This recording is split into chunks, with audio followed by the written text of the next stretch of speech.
तो देखिए, हम यहाँ पर अब आपको ये बताते हैं कि कौन कौन से वो बड़े नाम हैं जो यहाँ पर मंत्री पद की शपथ ले सकते हैं। ये आपके सामने सारे बड़े नाम एक एक करके आएंगे। यहाँ पर सबसे पहले तो प्रधानमंत्री नरेंद्र मोदी तो हैं ही, लेकिन सीनियरिटी वाइज आप देखें तो राजनाथ सिंह आपको वहां पर दिख रहे हैं, अमित शाह, नितिन गडकरी, एस जयशंकर, शिवराज चौहान, गजेंद्र सिंह शेखावत, मनसुख मांडविया, ये तमाम वो चेहरे जो पहली कैबिनेट में थे, एक छोड़ के ये जो फेस है ये पहली बार सुमेरा आ रहे हैं। बाकी ऊपर की लाइन के सारे फेसेस थे कैबिनेट में। जी हाँ, और ये जो नीचे की लाइन है उसमें भी वो तमाम चेहरे हैं जो पहले से थे, लेकिन पीयूष गोयल, अर्जुन राम मेघवाल, धर्मेंद्र प्रधान, प्रहलाद जोशी, जितेंद्र सिंह, किरण रिजिजू, हरदीप पुरी, ये तमाम वो चेहरे हैं जो तजुर्बा है, जिनके पास एक्सपीरियंस है और उन्हें एक बार फिर मौका दिया। आप कह सकते हैं कैबिनेट की फ्रंट लाइन है। बिल्कुल, ये जो सबसे सीनियर है, सबसे तजुर्बेदार है।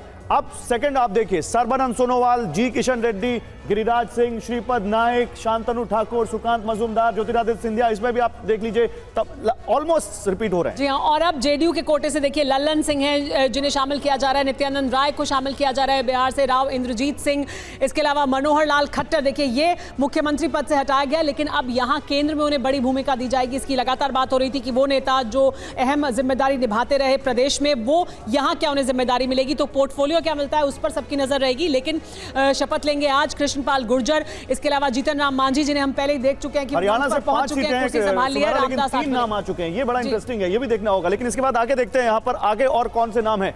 पंकज चौधरी बीजेपी से, हर्ष मल्होत्रा, देखिए जयंत चौधरी, अनुप्रिया पटेल, ये सहयोगी हैं, ये अब सहयोगी आने शुरू हो चुके हैं। देखिए जितिन प्रसाद यूपी में पीडब्ल्यूडी मंत्री, इस्पात राज्य मंत्री रह चुके हैं यूपीए में। अब यहाँ पर क्या पोर्टफोलियो मिलेगा देखना होगा। बीएल वर्मा, एसपी सिंह बघेल, ये तमाम नाम आप देखिए जिसमें अब सहयोगी भी आपको दिखाई दे रहे होंगे। जी हाँ, कमलेश पासवान को शामिल किया जा रहा है, चिराग पासवान, जिनका जो इस बार का प्रदर्शन है वो बहुत अहम रहा है, उन्हें क्या जिम्मेदारी मिलती है ये भी देखना बहुत अहम होगा कि उनको कौन सा मंत्री पद मिलता है। लेकिन एक अलग तरह का संबंध उनका लगातार देखने को मिलता है हमेशा प्रधानमंत्री नरेंद्र मोदी के साथ। रामनाथ ठाकुर को शामिल किया जा रहा है जेडीयू के कोटे से, जो 2 नेता हैं उनमें से एक रामदास ठाकुर भी हैं। देखिए, और ये अब बदल गया है, संजय सेठ, दुर्गादास उइके, वीरेंद्र कुमार खटीक, रक्षा खड़से, प्रताप राव जाधव, मुरलीधर माहौल और सीआर पाटिल शामिल किया जा रहा है। नीमू बेट, अब ये वो नाम है जो शायद आपने पहले नहीं देखे होंगे। नीमू बेट पटेल, जुएल राव, हालांकि पहले आपने देखा होगा, अजय टमटा जो कि अल्मोड़ा से, इनको मौका दिया जा रहा है। भगीरथ चौधरी, भूपेंद्र यादव सीनियर मिनिस्टर रहे पिछली सरकार में, एसडी कुमारस्वामी जेडीएस कोटे से, और शोभा करंदलाजे बीजेपी,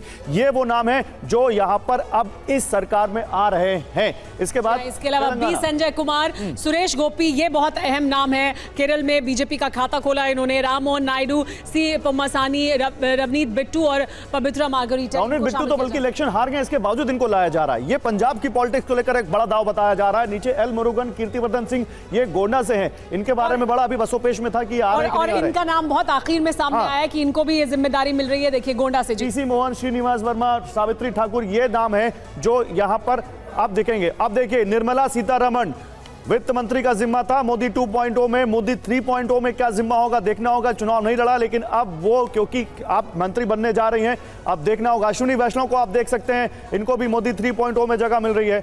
और हमारे साथ इस पर बात करने के लिए जयशंकर गुप्ता जी, वरिष्ठ पत्रकार, रामकृपाल सिंह जी हैं, वरिष्ठ पत्रकार, हमारे साथ पंकज झा है, हमारे रोविंग एडिटर। इसके अलावा हमारे साथ यहाँ पर बात करने के लिए संतोष के ज्वाइन हैं, सीनियर जर्नलिस्ट, नीरजा चौधरी भी हमारे साथ ज्वाइन कर रही हैं। आप सभी का स्वागत है।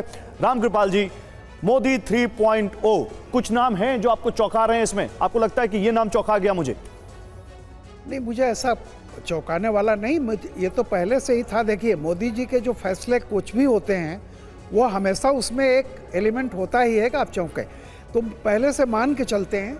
लेकिन अगर इसको मैं देखूं तो इसमें अनुभव और कुछ नए चेहरे आए हुए हैं जो भावी चुनौतियों के हिसाब से मोदी जी को लगता है कि उनमें मोदी जी को विश्वास है। और सामाजिक समीकरण भी दिखाई पड़ रहा है, जिस तरह से सारी चीज़ें बाकी पार्टियों को, जैसे जेडीयू, ये सब सारी चीज़ें हैं।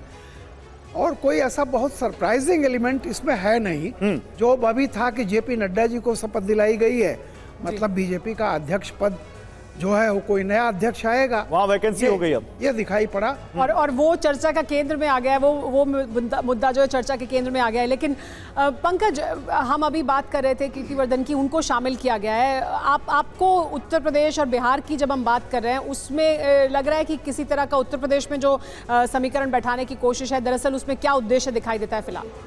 देखिए, अभी तक हम लोग यूपी से 8 मंत्रियों की बात कर रहे थे, जिसमें सवर्ण से यानी फॉरवर्ड कास्ट से जो एक ब्राह्मण और एक ठाकुर की बात हो रही थी। राजनाथ सिंह जो पहले से मंत्रिमंडल में थे, कीर्तिवर्धन सिंह 5 बार के सांसद हैं, 3 बार बीजेपी से, 2 बार समाजवादी पार्टी के हैं और वो भी ठाकुर बिरादरी से ही हैं, गोंडा से हैं। तो बगल में चूंकि ब्रजभूषण शरण सिंह का एक बड़ा नाम था, वो बड़ा विवादित नाम था और मुझे लग रहा है जिस तरीके से यूपी के कुछ इलाकों में एक क्षत्रियों की नाराजगी की बात कही जा रही थी, उस हिसाब से कीर्तिवर्धन सिंह यानी कि ठाकुर बिरादरी के अब 2 नेता हो गए। बाद बाकी यूपी से कोई चौंकाने वाला नाम नहीं है और सामाजिक समीकरण को ठीक ठाक फार्मूले को बिठाने के लिए प्रधानमंत्री नरेंद्र मोदी ने वहाँ 9 मंत्री लगाए हैं। पिछले मंत्रिमंडल में मुझे याद है 12 मंत्री थे और उसमें से 7 हार गए थे, अब की बार 9 मंत्री हैं। जी ठीक है, तो ये आपको यूपी के बारे में पंकज बताते हुए